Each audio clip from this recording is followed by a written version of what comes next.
Today I want to talk about how to sing when your voice is in bad shape, whether you are just now coming off of a cold or you feel you're just generally strained and your voice is just not at its best. I want to give you a few exercises and a few ways to deal with it to where maybe you can help your voice a little bit to come back and not to be strained anymore. So stay tuned. I know the feeling when you have been singing a lot, or you just came off a cold, or maybe you've been singing in a wrong way and your technique wasn't the best, and so you always get strained and hoarse. I want to help you a little bit. So your vocal cords consist of muscles and membranes, and of course a bunch of other stuff. But what you need to know is that the muscle mass, it still can get tired, but the membranes, that's what's really delicate.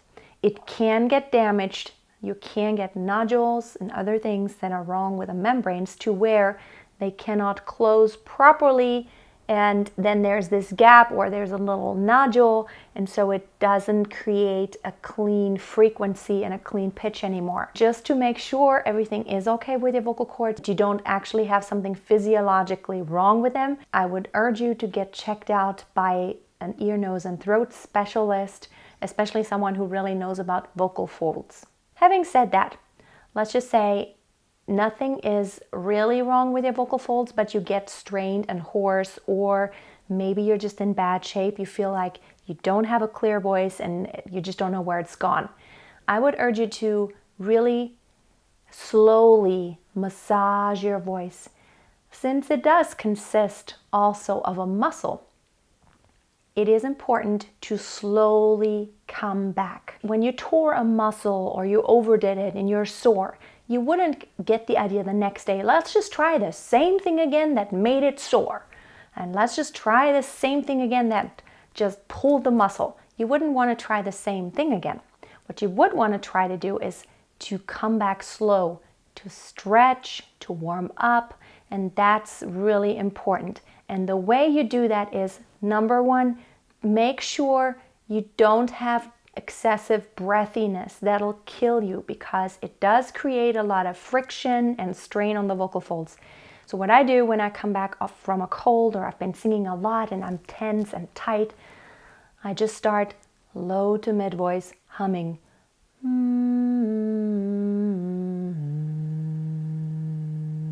Just kind of feel the vibration, and it feels really good.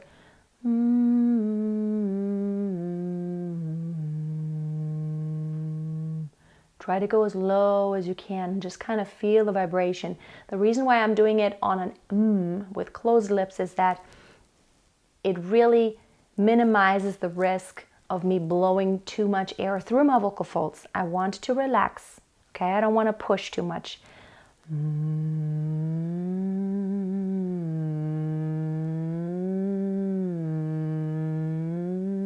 Go where it's low for you. Go to the low point. Don't push, just feel it warming up and feel it gently vibrating.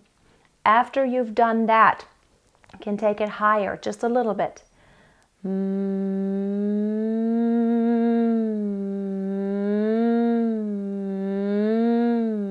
What you don't want to do is actually get locked into one dynamic level. You want to crescendo and decrescendo. Don't push it too much, not a fortissimo yet. Just very flowing in waves, gently pulling the vocal folds just a little tighter each time. Yeah, and then open it up to a vowel. Yeah. And now when you're soft and there's lots of breathiness, that is a sign that your vocal folds don't close properly yet. You're not ready to go to the harder stuff. Try some more lower and mid and easy. When you feel you're ready, you can go on. But if you don't, wait until the next day and just keep doing the low to mid stuff. And then you can go a little higher.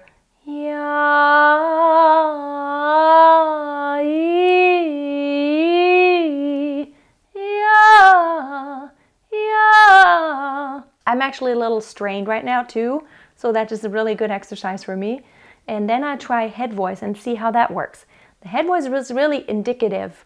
If it really goes easy, just assuming you normally can do head voice, then your vocal folds should be fine now. But if it's very breathy and it feels like almost nothing comes out, then it's still a sign your vocal folds may not be ready yet. And again, without blowing a lot of air.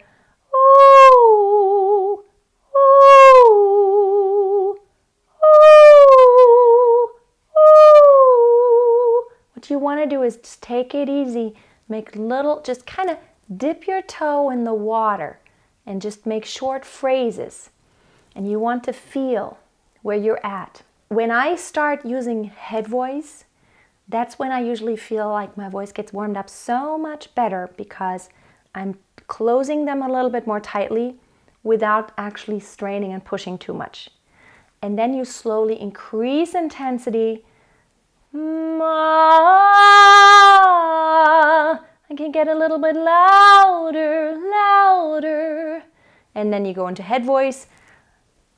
The point really is your vocal folds are not just a thing that works separate from the rest of your body. Muscles, membranes, very delicate, and you want to make sure that you address very easy things and you make sure you got the basics right. You want to have good posture, good breathing, and a clean sound. As long as you can stick to a clean sound, you can go further and put a little bit more pressure on. When it gets too much and you feel you're getting hoarser or you have to cough, it's a sign, it's a signal your body is trying to give to you. Slow down a little, I'm not ready, otherwise it's probably going to get worse. Now, if you constantly have the feeling you start out singing, everything is fine, and then as you go along and you sing for just a little while, it gets worse and your voice gets hoarse all the time, that is a sign for a non-proper technique. You must be doing something that puts strain on your vocal folds. So examine your technique, what part of it might be faulty, and just really try to get it right. Thank you so much for watching today. Don't forget that I have my book out now. Check it out. The link is below. Master Your Voice, the book. And it's supposed to be an inspirational and motivational book for you to stay on the ball and to really find strategies to find your uniqueness in your voice. Check it out on Amazon, and I hope to see you for my next video. Until then, always keep on singing and always keep a song in your heart. Bye.